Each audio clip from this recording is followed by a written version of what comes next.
বাংলাদেশের তিনবারের প্রধানমন্ত্রী, বাংলাদেশের তিনবারের এই বাংলাদেশের প্রধানমন্ত্রী বেগম খালেদা জিয়া, যিনি বাংলাদেশের একজন সফল রাষ্ট্রপতির স্ত্রী, যিনি বাংলাদেশের একজন সেনাবাহিনীর প্রধানের স্ত্রী, মারহাবা বলে, যিনি বাংলাদেশের তিনবারের আপোষহীন একজন প্রধানমন্ত্রী, আজকে একটি হসপিটালে মৃত্যু শয্যায় শুয়ে আছে। তার কোনো আওয়াজ নেই, তার কোনো কথা নেই। গোটা দেশের মানুষ তার জন্য আজকে দোয়া করতেছে। আমরাও লালমনিরহাট জেলার পক্ষ থেকে দোয়া করি, আমিন বলেন। আমরা যেই দলে করি না কেন, দেশটা তো আমাদের। আর সেই দেশের তিনি সাবেক তিনবারের প্রধানমন্ত্রী ছিলেন। তিনি এমন একজন আপোষহীন মহিলা, যিনি অল্প বয়সে স্বামী হারিয়ে বিধবা হয়েছে। তিনি অল্প বয়সে বিধবা মহিলা হয়েছে। তিনি জেলখানা থাকা অবস্থায় তার মা মৃত্যুবরণ করেছেন। তার মায়ের কবর আমাদের দিনাজপুর জেলা, আমার বাসার সাথে ফরিদপুর কবরস্থানে তার মাকে দাফন করানো হয়েছে।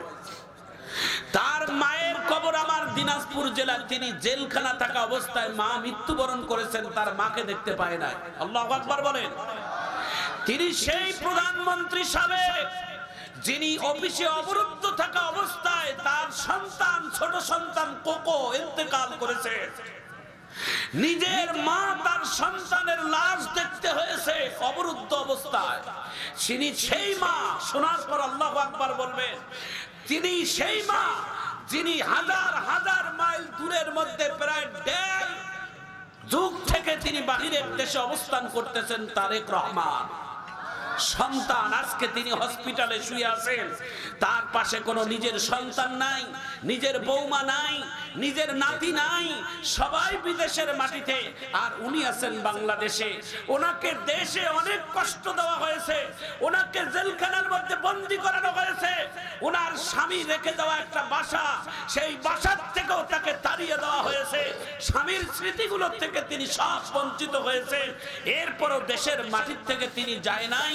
তিনি ইচ্ছা করলে দেশের সব থেকে ধনী দেশে তিনি বসবাস করতে পারতেন, কিন্তু দেশের মাটি ও মানুষ ছেড়ে তিনি অন্য কাতে দেশে যায় নাই। এই দেশে তিনি আছেন। আজকে বাংলাদেশের জনগণ তার জন্য চোখের পানি ছেড়ে ছেড়ে কান্দে আর দোয়া করে, ঠিক কিনা বলে? একটু জোরে কর আল্লাহু আকবার। সম্মানিত মুআজ্জাজাদিন, আপনি যেই দলে করেন, আমি যেই দলে করি, আমাদের দেশের সাবেক প্রধানমন্ত্রী, যিনি আপোষহীন মহিলা, যার জন্য, যার কথা, যার ব্যাখ্যা, তার স্বামী রাষ্ট্রপতি জিয়াউর রহমান, নামটা 1 মিনিটে বলে দেই, আল্লাহু আকবার বলবেন। তিনি এমন একজন রাষ্ট্রপতি, জিয়াউর রহমান, তিনি আমাদের বাংলাদেশের গর্ব, যিনি বাংলাদেশের সংবিধানে প্রথম বিসমিল্লাহর আইন পাস করেছেন। একটু জোরে কর আল্লাহু আকবার। এই বিসমিল্লাহটাকে উঠিয়ে দেওয়ার জন্য অনেক পরবর্তীতে সরকারেরা অনেক ষড়যন্ত্র করেছে, কথা কোন ঠিক কিনা? তিনি কিন্তু বিসমিল্লাহ সংবিধানে চালু করেছেন বিসমিল্লাহর আইন। এবং তিনি এমন একজন রাষ্ট্রপতির স্ত্রী, যিনি জিয়াউর রহমানের নিজের হাতে এই বাংলাদেশের, এই কথাটা শোনার পর জোরে আল্লাহু আকবার বলবেন। এই বাংলাদেশের মাটি, বাংলাদেশের গাছের চারা বিমানের মধ্যে চড়ে নিয়ে পৃথিবীর সব থেকে দামি জায়গা, যেই জায়গায় কিয়ামতের মাঠ হবে, আপনার আমাকে কিয়ামতের ময়দানে দাঁড়াইতে হবে, সেই জায়গাটার নাম হলো আরাফার ময়দান। এই আরাফার ময়দানের নিম গাছ আর নিম গাছের মাটিগুলো আমাদের বাংলাদেশে, আর এই অবদান হচ্ছেন রাষ্ট্রপতি জিয়াউর রহমানের। একটু হাত তুলে আল্লাহু আকবার বলেন, আরো জোরে বলেন আল্লাহু আকবার। তিনি সেই রাষ্ট্রপতির স্ত্রী, যিনি দেশ ছেড়ে কোনোদিন যায় নাই। তাকে বলানো হয়েছে রাজনীতি থেকে বাদ দেন, সবকিছু ছেড়ে দেশ থেকে চলে যান। রাষ্ট্রপতির স্ত্রী, তিনি দেশ থেকে চলে যায় নাই। আপোষহীন আমাদের মহিলা, বাংলাদেশের 3বারের প্রধানমন্ত্রী, আজকে মৃত্যু শয্যায় শুয়ে আছে। আপনাদের কাছে দোয়া, সারা বাংলাদেশের জামাতি ইসলাম থেকে শুরু করে দিয়ে, বাংলাদেশ খেলাফত মজলিস থেকে শুরু করে দিয়ে, বাংলাদেশ ইসলামী আন্দোলন থেকে শুরু করে দিয়ে, বাংলাদেশ হেফাজতে ইসলাম থেকে শুরু করে দিয়ে সব দলের নেতা কর্মীরা সাধারণ মানুষেরা তার জন্য দোয়া করতেছে। আমরাও দোয়া করি আল্লাহ যেন এই বান্দিকে সুস্থতার নিয়ামত দান করে। একটু আমিন করেন। একটা মুসলমানের জন্য মুসলমানের দোয়া করা দরকার আছে না নাই? জোরে বলেন আছে না নাই? একটা বিনয়, মানুষের জন্য দোয়া করা। নবী করিম সাল্লাল্লাহু আলাইহি ওয়াসাল্লামের হাদিস, তিনটা মুসলমানদের জন্য সবথেকে পছন্দনীয় কাজ, ইসলামের সৌন্দর্যের মধ্যে তিনটা কাজ হলেন পছন্দনীয়। এক নাম্বার, মানুষ মারা গেলে তার জানাজা নামাজে যাও।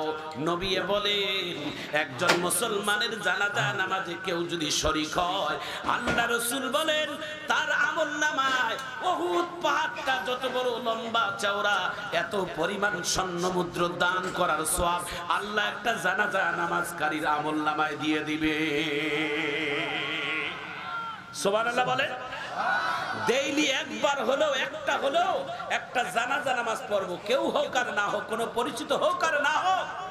আল মুসলিম আখুল মুসলিম, একজন মুসলিম আর একজন মুসলমানের ভাই, ঠিক কিনা বলেন? আপনি এইখান থেকে রংপুরে যাচ্ছেন, একটা জানাজা নামাজ হচ্ছে, গাড়িটা ব্রেক করে জানাজা নামাজ পড়তে কমপক্ষে 4 মিনিট। কথা বলেন ঠিক কিনা?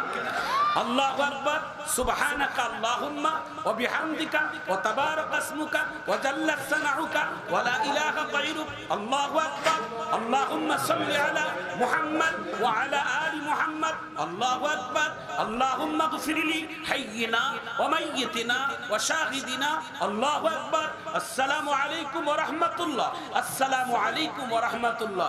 এই 2-3 মিনিট একটা জানাজা নামাজ পড়লে এই উহুদের মতো স্বর্ণ মুদ্রা দান করার সওয়াব আপনি পেয়ে যাবেন। এই আমলটা করব না ইনশাআল্লাহ? জোরে বলেন ইনশাআল্লাহ। এই ছোট ছোট আমল আমরা ছেড়ে দেই। প্রিয় ভাইয়েরা আমার, প্রিয় বন্ধুরা আমার, এটা ইসলামের সবথেকে সৌন্দর্য কাজ। মানুষ মারা গেলে তার জানাজা নামাজে যাও। মানুষ মারা গেলে জানাজা নামাজে গেলে, মাইয়াতকে নিয়ে জানাজা নামাজ পড়লে ওই দিলটা তখনই ভয় আসে, এই সিরিয়াল না জানি কোন দিন আমারও আসে। কথা কন ঠিক কিনা? এই সিরিয়াল না জানি আমার কোন দিন আসে। এটা হলেন মাইয়াতের জানাজা নামাজে গেলে কমপক্ষে এটাই একটা ভয় আসে। কথা কন ঠিক কিনা? ও মুসলমান ভাইয়েরা আমার, 2 নম্বর কাজ হলো ইসলামের সৌন্দর্য। শোনার পর আল্লাহু আকবার বলবে। কমপক্ষে প্রতিদিন একবার হলো কোন অসুস্থ রোগীর খোঁজ খবর নেবেন, অসুস্থ রোগীর পাশে যায় দাঁড়াবেন। বিশ্ব নবী বলেন যতক্ষণ কোন মুসলমানের অসুস্থ রোগীর পাশে দাঁড়িয়ে কথা বলল, সে যেন আল্লাহর জান্নাতের ভিতর থেকে এই কথা বলল। একটু চিৎকার দিয়ে জোরে বলা যায় না আল্লাহু আকবার? অসুস্থ রোগীর কাছে যাওয়া এই জন্য দরকার। রাসূল বলেছেন সুস্থতার কত বড় দাম, এটা যদি তুমি মানতে চাও তাহলে অসুস্থ রোগীর পাশে যায় একটু দাঁড়াও। অসুস্থ রোগীর পাশে দাঁড়াইলে তোমার নিজের সুস্থতা তুমি বুঝতে পারবা কত বড় নিয়ামত। একটু চিৎকার দিয়ে জোরে বলুন ঠিক কিনা? এই পৃথিবীতে যত নিয়ামত আল্লাহ তাআলা আমাদের প্রতি দান করেছেন, সব থেকে বড় নিয়ামতের নাম হলো সুস্থতা। আমিন কর। নবী মুসা কালিমুল্লাহ আল্লাহর কাছে যে একবার তুর পাহাড়ে আল্লাহকে বলেন, আল্লাহ আমি যদি আল্লাহ হইতাম আর আপনি যদি মুসা হইতেন তাহলে আমার কাছে কি চাইতেন? আল্লাহু আকবার। আল্লাহর পয়গম্বর মুসা কালিমুল্লাহ বলছেন, আল্লাহ আমি যদি আল্লাহ হইতাম আর আপনি যদি মুসা হইতেন তাহলে আপনি আমার কাছে কি চাইতেন? আল্লাহ বলে, এই মুসা মুখে লাগাম দিয়ে কথা বলো, তুমি কেন আল্লাহ হবা আর আমি আল্লাহ কেন মুসা হব? মুসা কালিমুল্লাহ বলে, আল্লাহ এমনি বললাম শুধু জানার জন্য। আল্লাহ বলে, যদি তাই হতো তাহলে আমি তোমার কাছে সুস্থতা চাইতাম। সুবহানাল্লাহ বলবেন না? সুবহানাল্লাহর সাথে দুশ্মনী আসেনি? এবার জোরে সুবহানাল্লাহ বলবেন। নবী বলেন, যারা কোনো মানুষ আশ্চর্য ঘটনা শুনে অন্তর থেকে আল্লাহর সন্তুষ্টির জন্য একবার সুবহানাল্লাহ বলে, রাসূল বলেছেন তার নামে জান্নাতে একটা গাছ রোপণ করা হবে। তাহলে সুবহানাল্লাহ জোরে মাঝে মাঝে বলবেন, একটু চিৎকার দিয়ে জোরে কোন আল্লাহু আকবার। ভাইয়েরা আমার, বন্ধুরা আমার, এটা 2 নম্বর ইসলামের সৌন্দর্য। মানুষ অসুস্থ হলে তার পাশে যাওয়া। আমাদের সাবেক প্রধানমন্ত্রী বেগম খালেদা জিয়া বর্তমান অসুস্থ, আমরা তার কাছে যাইয়া খোঁজ খবর নিতে পারবো না, যেহেতু তিনি বাংলাদেশের একজন আমির ছিলেন, আমাদের প্রধানমন্ত্রী ছিলেন 3 বারের। ইমানি দায়িত্ব হচ্ছে তার জন্য দোয়া করা। তিনি আমাদের বাংলাদেশের অনেক উলামায়ে কেরামদেরকে কলিজার মতো ভালোবেসেছেন। বাংলাদেশের কোরআনের পাখি আল্লামা দেলওয়ার হোসেন সাইদিকে তিনি অনেক ভালোবাসতেন। ও মুসলমান ভাইয়েরা, বাংলাদেশের আলেম ওলামাদেরকে কোনোদিন তিনি বেইজ্জত করার নাই, জেলখানায় ঢুকান নাই।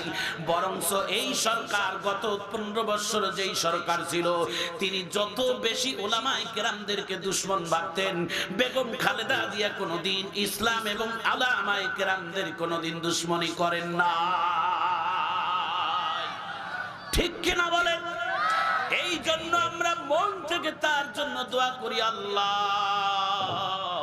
আপনার বান্দিটাকে আপনার পক্ষ থেকে যদি হায়াত থাকে তাহলে সুস্থতার নিয়ামত দিয়ে একটু সুস্থতা দেন।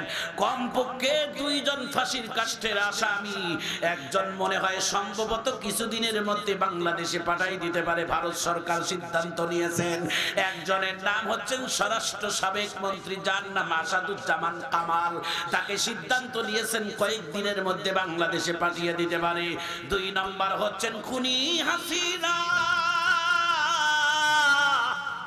হাজার হাজার আলেমের রক্ত চুষে খেয়েছে, হাজার হাজার ছাত্রদেরকে রক্ত চুষে খেয়েছে, এরপরও রক্ত তার ঠান্ডা হয় না।